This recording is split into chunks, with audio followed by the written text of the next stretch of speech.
Shakur Stevenson gets a brand new nickname from Turki Alalshikh.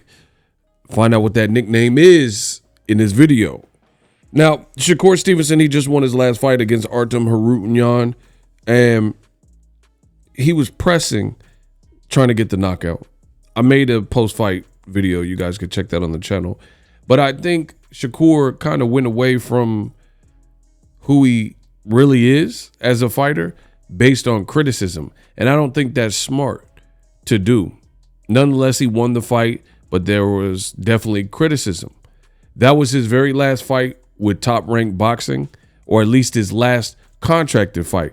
But I told you guys before the fight even happened, there appeared to be tension that was rising and friction between Shakur Stevenson and Top Rank, to the point where I didn't know if Top Rank and Shakur would be doing business together after that contractual obligation in the Harutyunyan fight, which was a hometown Newark fight. The crowd was even leaving prematurely. ESPN, they made it their business to show the crowd exiting the venue and walking out, which clearly to me was a shot at Shakur Stevenson on the way out. It was just like, all right, get out. Because why did there was really no reason to point the cameras at the crowd evacuating. You know, I've never seen that. And I really want to say that if Shakur was planning on staying with Top Rank, they felt that way, they probably wouldn't have done him like that. Like if it was like Oscar Valdez and he just did a new re-up. But nonetheless, Shakur is a free agent. He hasn't announced his next move. However, he's been going to some of Turki's events. He went, of course, to support his boy, Terrence Crawford, someone who's a friend of his, a mentor, a big brother, someone he sparred with. And he was at that fight, which was basically last week. And then he also was, it looks like, in town, and he took this picture with Turki Alalshikh, right? And Turki Alalshikh did mention and name drop Shakur Stevenson as well as Bud Crawford for the Virgil Ortiz Sergey Boachuk fight. I have a full breakdown on the channel of the Sergey Boachuk fight with Virgil Ortiz. Virgil showed heart. He warred back after getting dropped twice. I did think he lost the fight, put himself in a bad predicament with the 2 drops. He claims they weren't knockdowns. You guys can say whatever you want, but they did an instant replay and reversed it, and it is what it is. So Turki Alalshikh did name drop. He said he wants Crawford, but this was before the fight. He said he wanted Crawford to fight against Virgil Ortiz if he was successful, and he wants Shakur on the same card. He wants to do business with Shakur Stevenson and have him fight Golden Boys Williams Zepeda. But post-fight, Turki said that Virgil Ortiz versus Boachuk Part 2 might be the way to go given how the fight looked. And to me, I don't think Virgil Ortiz won. I thought it was a very fun fight, great fight, fight of the year type of fight. Both guys did good work. But for me, I truly think that it's going to be hard to interest people in Virgil, who just had to step up with Boachuk. And in that fight with Boachuk, he didn't pass with flying colors. His face was all tattered up, marked up, body marked up like the subways in Harlem. Face was marked up like the subways in Harlem. Face, he was bruised up and battered, and he was hurting there. And so was Boachuk. It was that type of grueling fight. So Turki's initial plan of, you know, just throwing Virgil Ortiz, if he is successful with Boachuk, I don't think he cleared Boachuk clean enough to the point where that's going to be in high demand to see Virgil then just bounce up to Terrence Crawford level. And I firmly believe that. I mean, they can do it. It's his money and it's his show. So by all means do it, but good luck selling the pay-per-view. Now, even with Shakur on the card. Now, regarding this post, let's get into that. Why is there a water bottle on the couch? Really random. But anyway, Turki says, just met with my brother, Shakur Stevenson. I have given him the nickname Shakur Outlaw Stevenson. I'm waiting for someone to respond that I'm bad for boxing. I don't know what's up with the last part. It is really weird to have put that. Like, you post a picture of you and Shakur, you give him some weird nickname. I'll talk about that in a second. And then you're saying I'm waiting for someone to respond that I'm bad for boxing. Like, I don't know. It's like, it almost feels like Turki just reads the comments on social media and then makes fights and according to what people are saying and reacts to what people, I don't know. Social media is a whole thing, right? He says, Dean the Great says, brother, how'd you get him to stop running to take a picture? Oh, wow.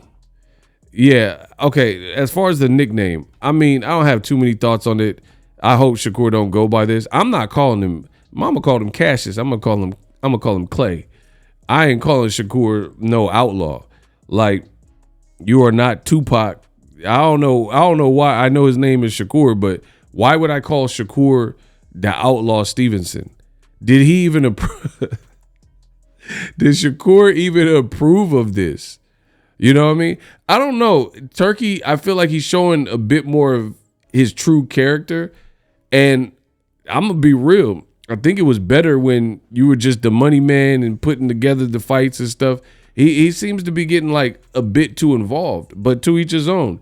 If some people like it, cool. But my thing is he's beefing with Canelo. He says he's not working with Tim Tszyu. These are names that Crawford needs and would be good fights for him. So why alienate those names when Crawford, he just fought Madrimov and the fight flopped? You know, it was a skilled fight, but it doesn't sound like the event was a success. So to wage war with Canelo or say, I will not work with Tim Tszyu and, you know, think you're going to just come over and be a dictator and put together cards with Crawford and Ortiz. I just told you about that. I don't see that being a big pay-per-view draw, especially unless Virgil can clear up the Boachuk fight and have a rematch and then maybe look excellent in that fight.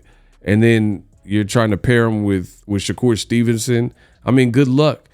It's like Eminem said in 8 Mile. Ain't you listen to the last round, meathead? Pay attention. You're saying the same that he said. This is literally moves that have been done before. Top Rank did it. Now, I know you guys know by now Boxing Ego is the best in the business, and it's not even close. Memory like an elephant.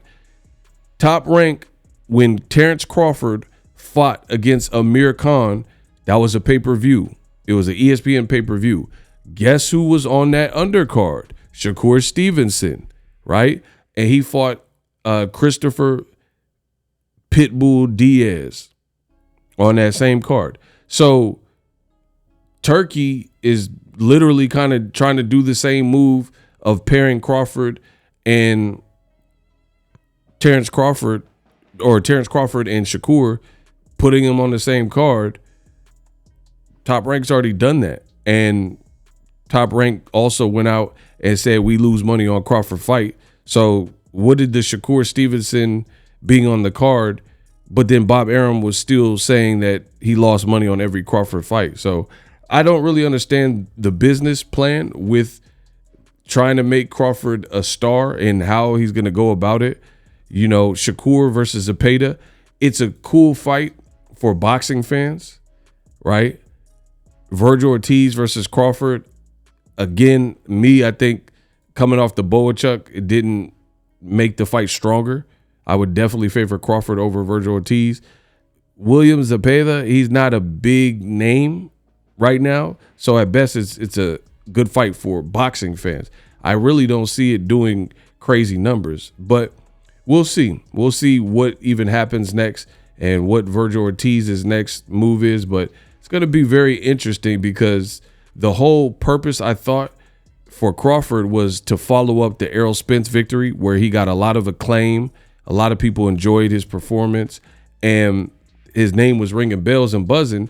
Now you're getting paid good and on this Riyadh season, but then your stock took a hit because people are saying Crawford didn't look sensational like normal versus Madrimov, and he was the unknown guy with 11 fights, then your advisor, Turki, is kind of eliminating some of the names that you wish to fight, like Canelo and also Tim Tszyu. And then they think they're going to just save the day by putting Shakur Stevenson, the outlaw, on the card. I don't see it. I mean, we'll see. You know, when I say these things, people say I'm hating. Do it. We'll see if it's profitable. We'll see if the fans buy into it and if it resonates with the people. I know what I'm saying, and it's just a waiting game for me. It's a matter of time. So I'm just curious to see how this plays out and what is decided. Again, we don't know what Shakur's next move is, but with Turki bestowing a nickname on him, maybe he signs with Turki, because we haven't really heard much else. But like I said, it's kind of you're working with fighters. You want to give them the spotlight and the payday, but you have to understand how boxing works. People, as I said earlier in this video, were leaving Shakur's last fight in his own hometown. This wasn't like he was in Chicago or California or Vegas and they decided to leave. They jumped ship and were leaving, and this is all produced on tape, caught on tape, caught in 4K in his own borough, like, you know, where he's from. So it's going to be interesting to see how you move him. People said the fight was boring and Shakur ran. I'm not saying that these things I believe. I'm just going off public perception. So I get it. You want to uplift and hoist up who you want to hoist up, but ultimately the public decides who the stars are, and that's guys like Gervonta Davis, guys like Canelo Alvarez. So I'll be interested to see how they put this stuff together, because I don't necessarily see the same vision. It's my honest thoughts. You dig?